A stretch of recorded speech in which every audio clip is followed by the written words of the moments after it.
Seja Majeed at Project Mosaic in London. Seja, thank you for being with us. Thank you for having me. You are a young Briton doing inspiring work and setting quite an exciting example for other young people in the UK. You're 23 years old, a graduate in law from Brunel University. You're now doing your master's in law at City University.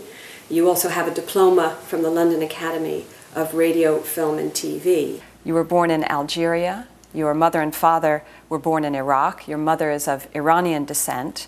How old were you when you first came to the UK? I was actually 1 year old when I came from Algeria, so I've been here for quite a while. What do you believe causes radicalization of some young people, and how can this be prevented? I think, unfortunately, what seems to happen is that there are people out there with radical views, and these people kind of prey on vulnerable people. And research has also proven that these individuals who are radical actually go to universities and try to radicalize other young people. And I think sometimes the university can be a breeding ground for radicals. I've been told myself, I'm a Muslim woman, I wear a scarf, that actually from a radical perspective, I'm not a Muslim woman because I wear makeup and because, I have certain liberal views. So, I mean, if they can't identify with me, then how do they expect to identify with the non-Muslim? So it's a combination of their upbringing, I think. I think that sometimes when you have very extreme parents, that can actually have an effect on the young person. They assume that the extreme idea, the extreme view on life is the normal view, when it's not. The majority of people are liberal, the majority of people, love democracy and freedom, whereas these people don't identify with that. So it's the upbringing that really needs to be focused on. And also because, like I said, it's a power struggle. These individuals who are radical thrive on themselves being powerful. And so when you radicalize someone, you're kind of obviously brainwashing them, and that's an element of being powerful or superior on another person. So they might have psychological problems also, because an individual who blows up themselves, be it in Iraq or elsewhere, is an individual who has a psychological problem. It's just beyond comprehension. Seja, may I ask, what role does faith have in your life?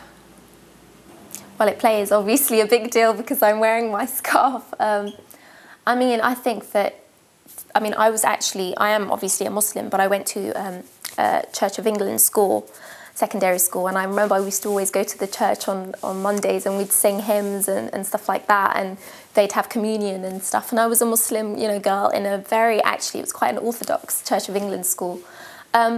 Faith for me plays a very important role because it reminds, or it gives people hope as well. I mean, when somebody has gone through a lot of problems, there's that element of spirituality that really uplifts a person that they might be lacking, in the normal sense of the world. I'm proud to say that I'm a Muslim woman who's lived in, a Christian society and gone to a Church of England school. I think it's nice. As a Muslim, do you have any message for people in the United States, including people that lost firefighters on 9/11? It's obviously it's a tragedy what happened on September the 11th, without a doubt, and I think that any person who is, whether they're a Muslim or not, needs to condemn that incident. And obviously my heart goes out to any individual who has lost someone or knows of someone who's unfortunately died in that tragic circumstance. But what I would love the Americans to know is that we are not all extremists. I think it's number one. I myself have lost 2 uncles through executions by Saddam Hussein, so I have experienced that sense of loss, the tragedy and the pain that somebody goes through when they have lost somebody in a shocking way. So we are against any atrocity like that, and that was an atrocity, and we need to stand up, and we will say that that was wrong.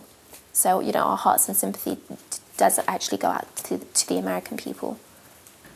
When your 2 uncles were executed in Iraq during the time of Saddam Hussein, did that shake your faith? Did it shake your belief in peaceful social change?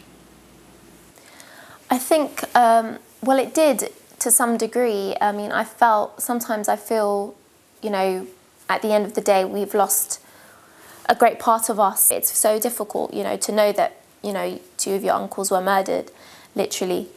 But it actually inspires me more. It's done the opposite. You know, it hasn't broken me. It's made me feel that it's important to stand up for what is right and to protect and preserve life. And that is the goal and the effect that it has had on me.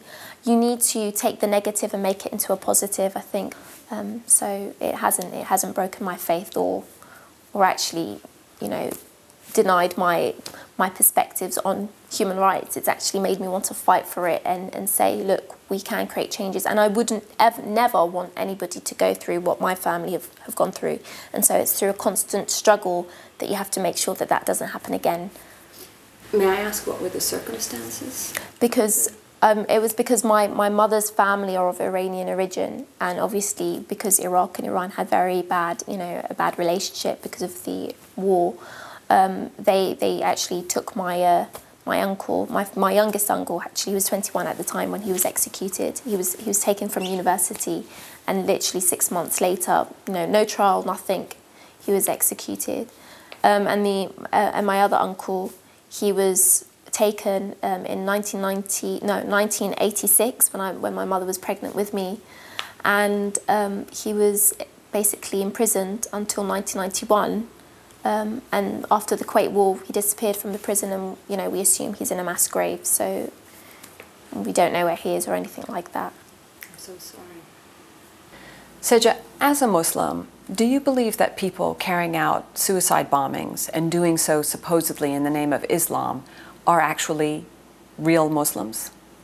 No, I don't. I don't think they are true Muslim at all. Because in Islam it says if you take away one life, it's as if you're taking all of humanity. So any individual who kills another, that is absolutely un-Islamic in principle.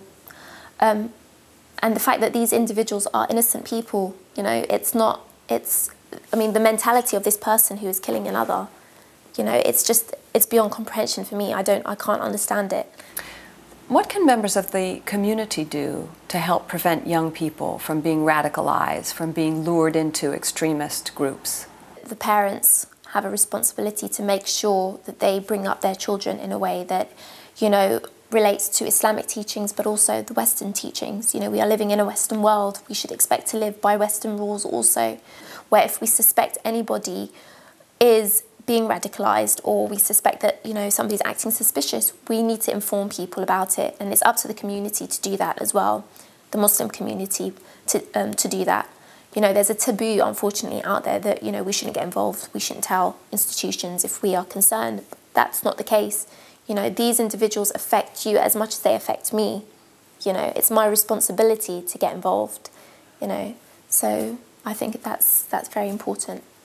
Do you have any other thoughts on this subject and on the subject of how we can motivate and inspire and encourage young people to be engaged in building a better society?